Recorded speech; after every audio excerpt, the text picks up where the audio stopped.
इमरान खान ने एक exclusive interview दिया है मेहदी हसन को। उन्होंने लिख के सवाल भेजे थे, उन्होंने लिख के जवाब भेजे थे।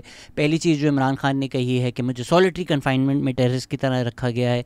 आगे वो इंटरव्यू में कहते हैं कि मैं वाहिद आदमी हूँ जो अपनी कौम से झूठ नहीं बोलता। इंटरेस्टिंगली पहली बात ही जो उन्होंने बोली वो बिल्कुल झूठ थी। आप पाकिस्तान की किसी भी क्रेडिबल न्यूज़, एक्सप्रेस ट्रिब्यून, द न्यूज़, डॉन, जो आपको पसंद है उसमें अखबार में जाके आप देख सकते हैं कि इमरान खान को एक पूरा का पूरा सेक्शन दिया हुआ है। See how is playing with word. Solitary confinement नहीं, उनको अकेला रखा हुआ है उनकी सिक्योरिटी की वजह से। जितने जेल सेल्स में 35 लोग होते हैं उतने में सिर्फ इमरान खान है। उनके साथ भी जो जेल सेल्स हैं उनको एक से ज़्यादा दिए हुए हैं, फिर और ख़ाली रखे हुए हैं कि उनकी सिक्योरिटी यहाँ पर मैनेज हो।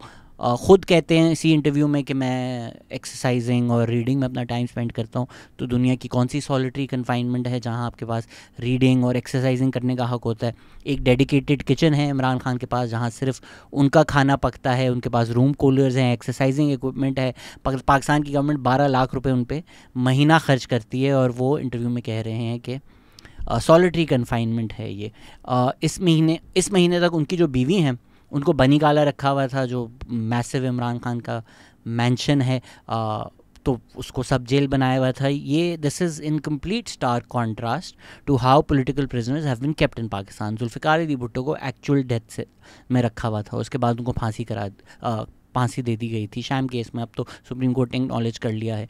बेनज़ीर भुट्टो जो है उनको सक्कर जेल भेज दिया गया था जहाँ पर वो इतनी बीमार हो गई कि वो क्रिटिकल थी। आसिफ अली ज़रदारी कोई 10-11 साल जेल में थे जहाँ पर उन पर टॉर्चर हुआ, उनकी ज़बान काट दी गई। नवाज़ शरीफ जब जेल में थे तो इमरान खान ने बोला कि भाई इनके जो एसी और टीवी लगे हुए हैं ना मैं निकालूंगा। और फिर जब ख़ुद इमरान खान जेल गए तो उन्होंने पिटीशन दी कि मेरे पास बेहतर जेल फैसिलिटीज़ होनी चाहिए, मुझे जिम इक्विपमेंट यहाँ पर लाने का हक़ देना चाहिए। खाना घर से मंगवाऊंगा, खाना अच्छा नहीं है जेल का। फिर कहते हैं जी एयर कंडीशन लगा दो जेल में। अब टीवी चाहिए जेल में। 80% पाकिस्तानियों के पास तो एयर कंडीशन ही नहीं है।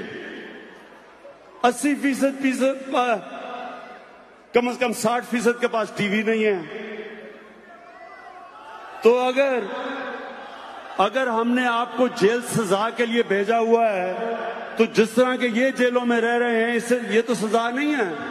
लोग तो खुशी से, आधी पब्लिक तो खुशी से जेल में जाएगी अगर उनको टीवी भी मिल जाए, खाने भी मिल जाए, एयर कंडीशन भी मिल जाए। सजा तो ना हुई है।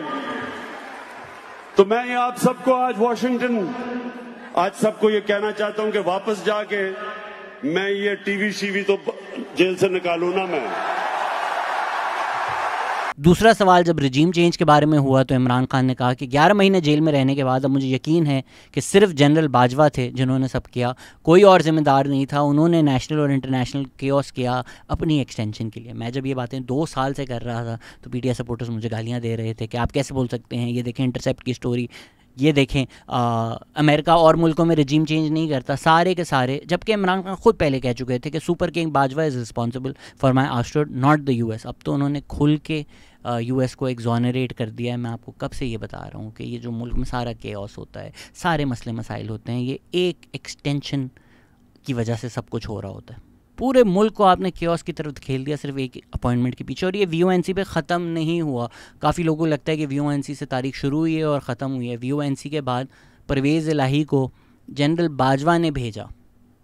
लिटिल फिंगर की एक स्पीच है ना, chaos is a ladder, chaos is a ladder. Chaos create किया जाता है ताकि अपने उसमें आपको फ़ायदे नज़र आएँ। It's not as simple as the binary thinking that is sold to PTI supporters. Parvez इलाही को VONC के बाद, जनरल बाजवा इतने अगेंस्ट है ना इमरान खान के, उन्होंने परवेज़ इलाही को फ़ोन करके बोला कि आप जाएं इमरान खान के साथ। उसके बाद इमरान खान खुद तस्लीम करते हैं कि मैंने जनरल बाजवा की एडवाइस पर पंजाब और केपी की असेंबलीज डिज़ोल्व की थी। तो ये पूरा केओस मैन्युफैक्चर हो रहा था जिसमें इमरान खान मिले हुए थे VONC के बाद ताकि केओस से कोई अपॉर्चुनिटी निकले। इसलिए इमरान खान के उस टाइम मल्टीपल बार बयान आ रहे थे कि इलेक्शंस तक जनरल बाजवा को एक्सटेंशन दे दें। See now he is saying the worst person in the world, the enemy of democracy, the enemy of Pakistan is this man general Bajwa. और VONC के बाद भी उनकी एडवाइस भी मान रहे थे, उनके भेजे हुए चौधरी परवेज़ इलाही को प्रेसिडेंट भी बना रहे थे और फिर पब्लिकली कैंपेन भी कर रहे थे कि जनरल बाजवा को एक्सटेंशन दे दी जाए। तो मुल्क के सीधे सीधे जो मसले मसाइल हैं, जो सीधी सीधी कॉन्फ्लिक्ट है, जो मैं बार बार कहता हूँ, inter establishment, it's not an anti establishment. PDM wanted General Asim Munir to be the COS, Imran Khan wanted General Faiz to be the COS, General Bajwa wanted an extension। ये पिछले पूरे 2 साल की समरी है कि जो सारा chaos हुआ, जो सारी चीज़ें बर्बाद हुई, वो इस वजह से हुई। अगले सवाल में मेहदी हसन ने उनसे डायरेक्टली पूछ लिया कि भाई क्या आप बाइडन एडमिनिस्ट्रेशन को ज़िम्मेदार समझते हैं? क्या आपको लगता है आपके ख़िलाफ़ अगर कू हुआ है तो उसमें बाइडन इन्वॉल्व थे? तो इमरान खान ने जवाब दिया, जनरल बाजवा ने सिंगल हैंडेडली US जैसे मुल्कों में कहानियाँ फैलाई कि मैं एंटी अमेरिकन हूँ। इमरान खान ने कहा कि जनरल बाजवा की पर्सनल ग्रीड ने उनको इतना अनप्रडिक्टेबल बना दिया था, he was like a bull in a china shop. Mehdi Hasan ने उसके बाद से ये भी कहा कि भाई आपके तो कोई दोस्त ही नहीं रहे, चाइना, अमेरिका, सऊदीया, सबसे रिलेशनशिप आपने ख़राब कर दिए। तो इमरान खान ने कहा कि मुल्क का जो वॉलेटाइल पॉलिटिकल लैंडस्केप जब होता है तो चीफ को एक स्टेबलाइजिंग फोर्स समझते हैं मुल्क।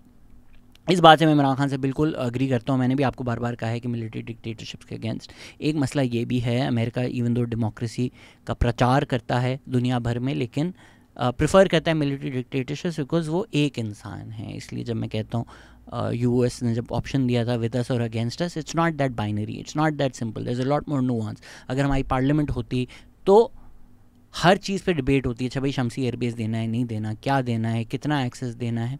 पर जब एक इंसान हो और वो सारे डिसीजंस ले तो yes, America prefers a military dictatorship.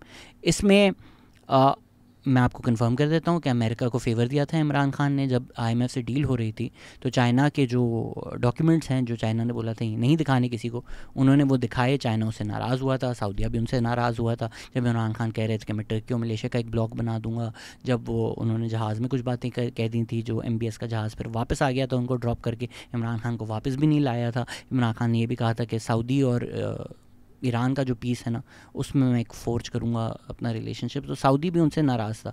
साथ एंटी अमेरिकनिज़म की अगर बात करें तो जनरल बाजवा को क्या ज़रूरत है कहीं भी जाकर बोलने की कि इमरान खान एंटी अमेरिका है। इमरान खान बिल्कुल सही कह रहे हैं कि रशिया का डिसीजन इमरान खान का नहीं था, the establishment was behind it, everybody was consulted. और मैंने भी कभी उनको क्रिटिसाइज़ नहीं किया उस रशिया जाने के ऊपर। हाँ, जाकर ये नहीं बोलना चाहिए था what an exciting time to come here.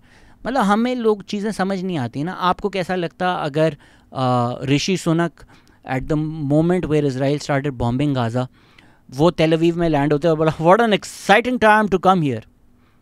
आप गालियाँ नहीं दे रहे होते कि गाज़ा में बच्चे मर रहे हैं, बॉम्ब हो रहे हैं, और तू ये कह रहा है। यूक्रेन में ये हो रहा था, खान साहब ने जाकर व्हाट एन एक्साइटिंग टाइम, जंग शुरू हो गई, लोग मर रहे हैं। But overall decision to go to Russia, I think Putin played us like a fiddle. We had no option. उन्होंने जानबूझकर या सोचकर ये स्ट्रैटेजी बनाई होगी कि यार जिस दिन वॉर स्टार्ट हो रही है उस दिन कोई वर्ल्ड लीडर आया हुआ है, मैं उसके साथ बैठा हुआ हूँ, तो ऐसे एक इंप्रेशन जा रहा है कि सब ठंड है, कोई टेंशन ही नहीं है हमें। We got played, nothing we could do, everybody was involved. उसमें कोई मसला नहीं था। जो मसले थे कि जब अमेरिकन विड्रॉल हुआ अफ़गानिस्तान में, अमेरिका थोड़ा जलील हुआ दुनिया भर में कि आपको मिला क्या अफ़गानिस्तान में, एंड में आप तालिबान से डील करके जा रहे हैं, तो ऑलरेडी ना उनको बुरा तो लग रहा होगा कि हमारी तजलील हो रही है दुनिया में। उसमें खान साहब ने बोल दिया कि Taliban have broken the shackles of slavery. बताओ यार, आज जो अफ़गानी लड़कियां हैं जो बेचारी स्कूल नहीं जा सकती, जाकर उनसे पूछें कि कैसी लग रही है आपको ये आज़ादी, कैसी लग रही है कि आपने शैकल्स ऑफ स्लेवरी तोड़ दी है। किसी वजह से इमरान खान को हमेशा से तालिबान खान बोला गया है ना। साथ ही साथ उन्होंने उसामा बिन लादेन को असेंबली फ्लोर पे शहीद बोल दिया था।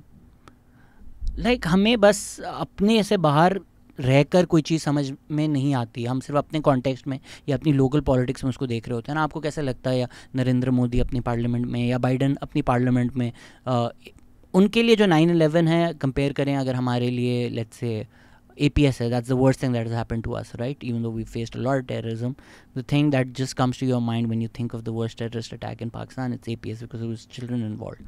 आपको कैसा लगता है कि बाइडन अपने कांग्रेस में बोल रहे होते हैं मुल्ला फजलुल्लाह शहीद, या नरेंद्र मोदी बोल रहे होते हैं ना, we would have taken it as an insult to the entire country. Maybe not a lot of people because there's still so many people who are pro-Taliban in our country unfortunately, but still like हमारे बच्चों के कातिल को आप लोग honour कर रहे हैं। तो उसी तरह उसामा बिन लादेन शहीद बोलकर इमरान खान ने ऑनर किया उनको। उसके बाद मेहदी हसन ने पूछा कि भाई आपके कोई रिग्रेट्स हैं? उन्होंने बोला ओनली ट्रस्टिंग जनरल बाजवा। तो बॉलीवुड वाली फिल्मों वाली लाइन है, टिकटॉक होना चाहिए था कि गलती मेरी थी कि मैंने तुम पे भरोसा किया। क्यों सैड म्यूज़िक। इसमें कोई एक्नॉलेजमेंट नहीं है कि जनरल बाजवा ही थे जिन्होंने नवाज शरीफ को डिस्क्वालीफाई करके TLP बना के डेमोक्रेसी को डीरेल करके इलेक्शंस रिग करके RTS बिठा के इमरान खान को प्राइम मिनिस्टर बनाया। अब तो even the most ardent PTI supporters they at least acknowledge कि हाँ यार मिलिट्री उनको लाई थी, अब इमरान खान सबक सीखे हैं। अब ये तो कोई नहीं डिनाई करता ना कि वन पेज था, ये तो खुल के आ गया। असद उमर ने बोल दिया कि मिलिट्री ने इनकरेज किया था हमें। No acknowledgement, right. I mean he says कि जो अब गवर्नमेंट आई है वो लेजिटिमेट नहीं है, लेकिन अपनी जो गवर्नमेंट उनकी आई थी रिगिंग से, वो अब तक तस्लीम करने के लिए वो तैयार नहीं है कि वो लेजिटिमेट थी। खैर इमरान खान जो अपनी लेजिटिमेट चीज़ होती है उसको कभी अपना नाम देते हैं। फिर मेहदी हसन ने पूछा कि आपके सपोर्टर्स आपको मसीहा समझते हैं क्या, या आपके लिए कोई रिलीजियस या होली मिशन है? उन्होंने कहा कि खुदा का मुझे दिया हुआ सब कुछ है। वही मुझे क्या ज़रूरत थी, मेहदी सामने होते तो ये बोलते पैसा सब कुछ, पैसा फेम मेरे पास है। अनफेयर होता अगर मैं सब पर्सनल गेन के लिए करता। अगर तो ये क्वेश्चन आंसर्स होते, सामने बैठे हुए होते, तो Mehdi Hasan being the exceptional interviewer that he is, he would have definitely pushed back कि भाई अगर आपका पर्सनल वेल्थ में नहीं था इंटरेस्ट तो PM बनकर क्यों घड़ियाँ बेची? PTI सपोर्टर्स भी ये तो नहीं कहते हैं घड़ियाँ नहीं बेची, कहते हैं उनका हक था, सब ने बेची। But the whole idea is Imran Khan suppose to be different from everybody else, right. कि वो ये कहते थे कि मुझे नहीं ज़रूरत, मेरे पास अल्लाह का दिया हुआ सब कुछ है। फिर आप उनके ही टैक्स रिकॉर्ड्स अगर देखें तो उन्होंने 66 ईयर्स में इतने पैसे नहीं कमाए थे। अगेन ऑफिशियल टैक्स रिकॉर्ड्स जितने उन्होंने 2 महीने, मुझे क्या ज़रूरत थी। तो आप अगर प्राइम मिनिस्टर बन के वही काम कर रहे हैं जिसके लिए हम कहते थे नवाज शरीफ और जरदारी अपनी जेबें भरने आते हैं, तो ये तो मत बोले ना मुझे नहीं ज़रूरत थी। एक हुआ जी उसामा बिन लादेन को इन्होंने अमेरिकन ने आके एबटाबाद में मार दिया, शहीद कर दिया। फिर आखिरी में मेहदी हसन ने उनसे सवाल पूछा कि आप दुनिया को क्या पैगाम देना चाहेंगे। उन्होंने कहा सिर्फ एक पॉलिटिकल पार्टी है जो विक्टिमाइज़ हुई है हर तरह से। रऊफ़ हसन पर अटैक किया, ये बिल्कुल सही बात है, रऊफ़ हसन पर अटैक किया बहुत गलत बात है, हम कंडेम कर चुके हैं मल्टीपल टाइम्स। इमरान खान का नाम TV पे लेना बैंड है, आई डोंट नो कौन सी TV पे लेना बैंड है। मैं तो हर रात हर रात इमरान खान ही सबसे ज़्यादा डिस्कस हो रहा होता है यार। मुझे भी लोग कहते हैं आप इतना क्यों डिस्कस करते हैं भाई, जब न्यूज़ ही हर रात वो होती है। एक्स बैंड है, बिल्कुल सही बात है, बहुत गलत बात है। PTI के जो मेन लीडर्स हैं वो TV पर नहीं आ सकते। आई डोंट नो किन की बात कर रहे हैं, PTI के रिप्रेजेंटेटिव्स। वैसे तो हर TV पे ही होते हैं, शायद PTV आ रहा है सिर्फ जेल में उनके पास TV पर, इसलिए उनको नहीं नज़र आ रहा है। बेसिक मेरा इख्तलाफ PTI के बयानी से यही है कि हम हमेशा से विक्टिम रहे हैं, हम बेचारे मजलूम रहे हैं, हम पर ही जुल्म होता रहा है, यही गवर्नमेंट इलेजिटिमेट है, हमारी आप बात ना करें, हमारे इलेक्शंस ना देखें। BBC ने 2018 के इलेक्शंस को डर्टीएस्ट इलेक्शन इन ईयर्स कहा था। अब आप लोग डिबेट कर लें, ठीक है, वो सबकी पोजीशन हो सकती है कि यार 2018 के जो हैं वो 80% करप्ट थे, 2024 के जो हैं वो 90% करप्ट हैं।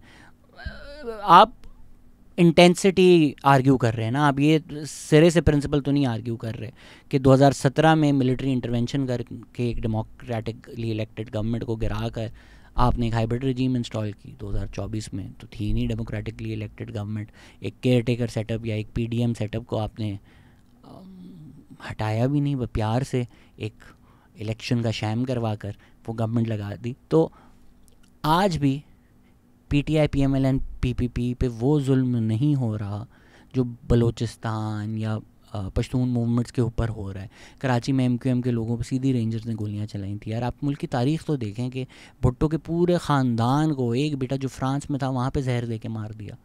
ये आपकी तारीख़ रही है। इमरान खान जब खुद प्राइम मिनिस्टर थे, you should take great joy in the sufferings of his political opponents, right. Ahsan Iqbal ने बोला जेल में कैमराज लगाए हुए थे जो डायरेक्टली देखते थे। मरियम नवाज़ ने बोला कि यार बाथरूम तक में कैमराज लगे हुए होते थे, हम उनको इंसान ही नहीं समझते थे। कुलसूम नवाज़ जब मर रही थी मजाक बन रहा होता था हर जगह उनका, ठीक है, लाइक मॉक कर रहे होते थे उस चीज़ को। So till there is not an acknowledgement कि यार हम भी सिलेक्ट हुए हैं, आप भी सिलेक्ट हुए हैं, ये कब तक चलता रहेगा सर्कस। इसको किसी सही तरफ लेकर आए। सिर्फ अगर आप यही बेचते रहेंगे कि हम बहुत अच्छे लोग हैं, हमारे साथ क्यों बुरा हो रहा है और दूसरे जो लोग हैं वो हमेशा से बुरे रहे हैं, नहीं भाई, कभी उन पे जुल्म किया आपने किया, कभी आप पे जुल्म हुआ, कभी क्या सिर्फ अभी आप पे जुल्म हो रहा है, आपसे पहले तो नहीं हुआ और वो कर रहे हैं। सो वो जो हमारी पॉलिटिकल पार्टीज़ हैं मेन 3, वो हमेशा जब तैयार हो जाती हैं मिलिट्री इस्टेब्लिशमेंट की गोदी में बैठने के, जैसा मैं पिछली वीडियो में बताया था, गोदी लो गोदी लो गोदी लो, ये इनका नेशनल मैनिफेस्टो है इन पार्टीज़ का। जब खरकमर मैसेकर हुआ था तो PTM वालों को जो है टेररिस्ट बोला था PTI ने पार्लियामेंट में जाके, मुराद सईद की स्पीच है। अभी भी जब मोहसिन दावर को गोली लगी इसी इलेक्शन में, जो पीटीआई कह रही है कि शैम है, शहबाज गिल का मजाक उड़ा रहे थे कि देखा यूएनसी पे इसने खिलाफ वोट दिया था. So nothing new in the interview. One man me. The reason I am making this video is कि सिर्फ पेड सब्सक्राइबर्स के लिए है पूरा का पूरा इंटरव्यू. तो आई थॉट मोस्ट लोग नहीं सब्सक्राइब करेंगे. Even though Mehdi Hasan is excellent, I think people should really subscribe. पर आई थॉट कि मैं आपको वीडियो बनाकर बता दूं कि यार क्या है इस इंटरव्यू में, और जाते जाते थोड़ा शो ऑफ भी कर दूं कि यार 2 साल से जो मैं कह रहा था, जिस बात में मुझे इतनी गालियाँ पड़ी, अभी मैंने कल परसों भी जो वीडियो बनाई थी उस पर भी लोगों ने ऐसे लिखे कि नहीं यूएस रिजीम चेंज बिल्कुल सही है, यूएस करता है और मुल्कों में. अब बताएं, इमरान खान ने बोल दिया, खोलकर बोल दिया, सिंगल हैंडेडली बाजवा बोल दिया in a pointed question about the Biden administration. If it was not enough for you to see him plead to Democratic Congress people कि यार please halal regime change कर दें, if it was not enough to see all the documents showing off the tens of thousands of dollars PTI is spending in lobbying in America, now your leader himself in his own words has said Bajwa single-handedly. तो अब अगर आप अपने conspiracy theory के black holes में कुछ still connection बना लें तो बना लें, पर अब कुछ जवाज़ और रह नहीं जाता. मैं जो 2 साल से बकवास कर रहा हूँ कि एक अपॉइंटमेंट के पीछे एक 22 ग्रेड के ऑफिसर की अपॉइंटमेंट के पीछे 22 करोड़ लोग ख्वार हुए. तो ये जो सारा गेम, सारा सर्कस खेला गया है वो इसके पीछे खेला गया है. 11 महीने जेल में रहने के बाद इमरान खान को समझ में आ गई. उन्होंने तो वीओएनसी के बाद भी जनरल बाजवा से कोलैबोरेट किया था. This is a basic dilemma of this country. And this is the basic summary of what has happened in the last 2 years, that different factions of the establishment wanted to seize control. One came on top, the other did not. The other tried to initiate a coup against the ones who came on top, which was 9th May. They failed. When you aim for the king, you better not miss. They missed. तो जो हो रहा है, yes, जो चीज़ें principally गलत हो रही हैं, एक्सा बैन कर देते हैं, रऊफ़ हसन को अटैक कर देते हैं, हम सबको खुल कर उसके प्रोटेस्ट करना चाहिए, खुल के उसको कंडेम करना चाहिए. पर ये ब्लैक एंड वाइट में कोई नहीं. ऑफ कोर्स ये चीज़ें ब्लैक एंड वाइट है. रऊफ़ हसन को आपने अटैक कर दिया, आपकी गलती, आप पागल हैं, आपने अटैक कर दिया, आपको जिन लोगों ने किया उनको जेल में होना चाहिए. Broader context, this whole idea we are victims, these people are bad, we are good. No, there are no heroes unfortunately in our politics.